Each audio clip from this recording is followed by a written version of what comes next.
Pelle Larsson is looking to build off a strong summer, but he clearly realizes nothing will be given and everything will need to be earned. It's the perfect mindset for a young player to have, and one that should have Heat fans excited about his future. Even after a pretty solid rookie season in which he averaged 5 points on 44% shooting from the field in 55 games played for the Heat, Larsson entered the offseason with something to prove. He impressed during his time with the Heat's Summer League team and then quickly carried that momentum into a strong showing with Team Sweden in the Eurobasket tournament. Objectively, it's pretty clear that Larsson deserves a bigger role this season. However, Larsson knows that he has to continue to prove that.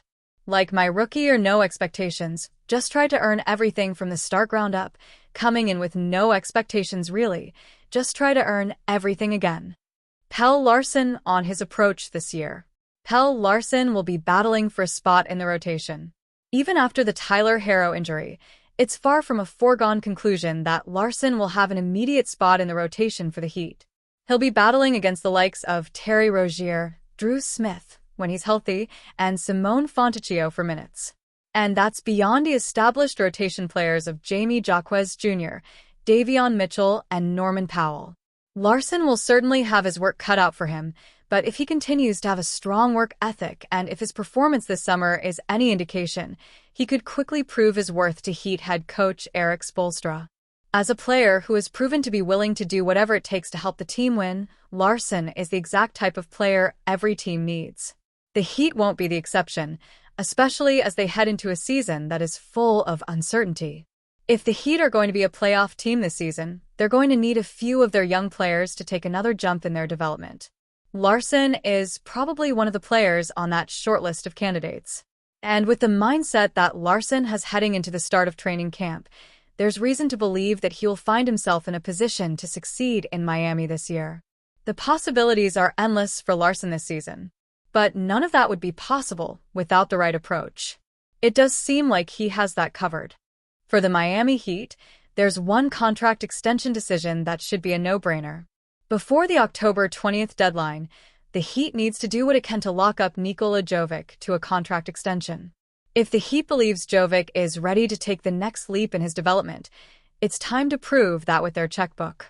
Considering the Heat has decided to hold him out of multiple trade talks in the past, it's pretty clear the team believes he's a key part of the future.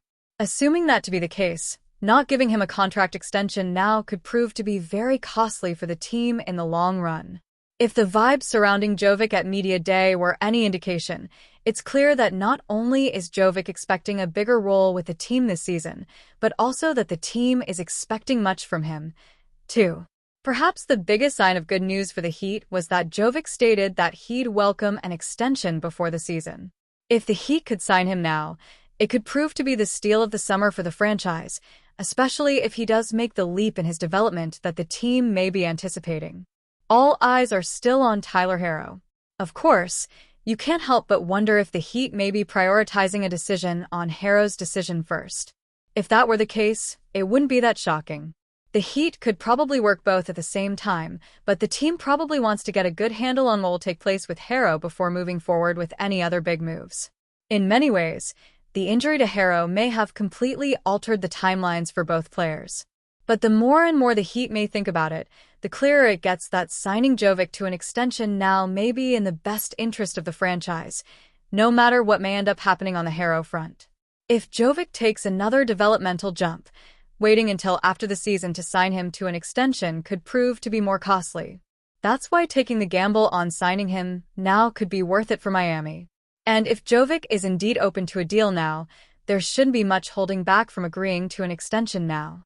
While the Herro decision comes with much more complexities, the Jovic one shouldn't. With the Miami Heat getting ready for the 2025-26 season, one player that is sure to make an impact once again is guard Davion Mitchell, after stepping onto the scene after being traded from the Toronto Raptors. So much so that the Heat gave Mitchell a contract extension this summer, showing the belief they have in the 27-year-old, as that's reciprocated in how he feels about the team. Speaking with Clutch Points after the second day of Miami's training camp at Florida Atlantic University, Mitchell spoke about the expectations that he has for the team. While some may debate whether the team could avoid the play-in tournament or not, Mitchell's view is higher, feeling that they have what it takes to win a championship. I mean, I think we expect a championship, Mitchell said. I think that getting to the finals is our goal. We're not thinking about just getting out of the first round. That's not really our thing. We just try to win a championship, and we have the depth to do it. We have the players to do it. I mean, hopefully we can stay healthy and have a good run. Mitchell was used in different roles in head coach Erik Spoelstra's rotation, setting up the team's best defensive options while also needing to score if need be. There is also no denying how well he fits with the team, as Mitchell is a stalwart defender as well. I feel good. I feel like it was a long summer, Mitchell said.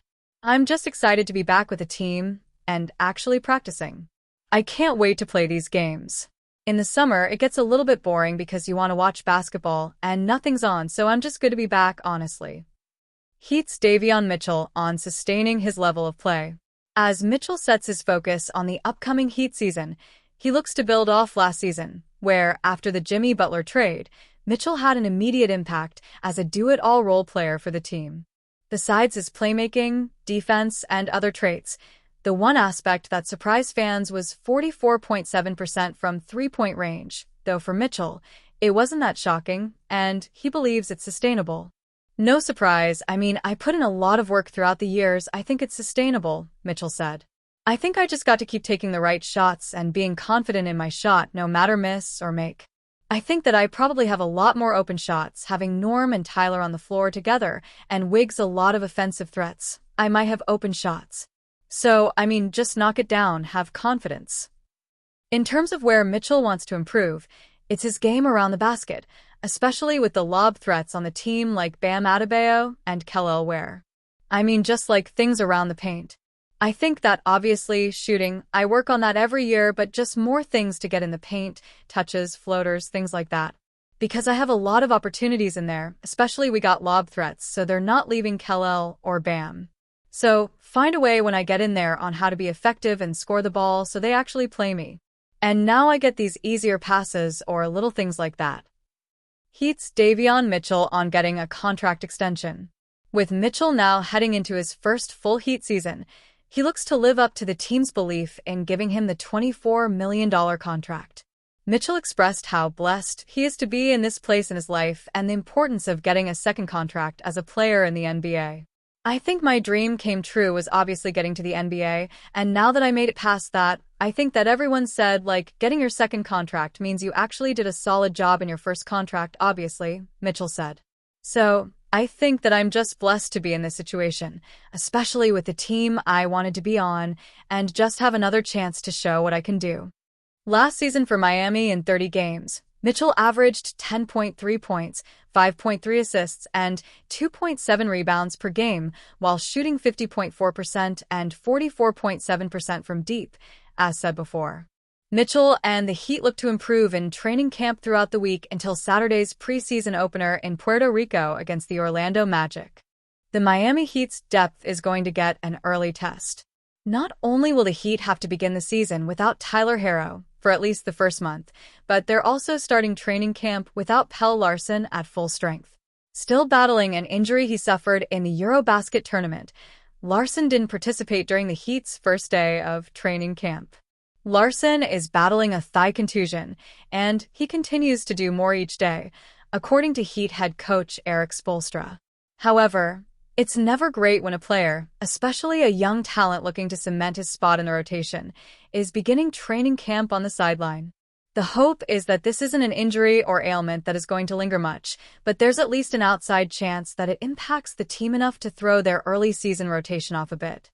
That's even more of a truth considering that Larsson was largely going to use this early part of training camp to prove that he deserves a full-time spot in the rotation. For now, that's going to be difficult for Larsson to do now that he's getting a delayed start to his sophomore campaign.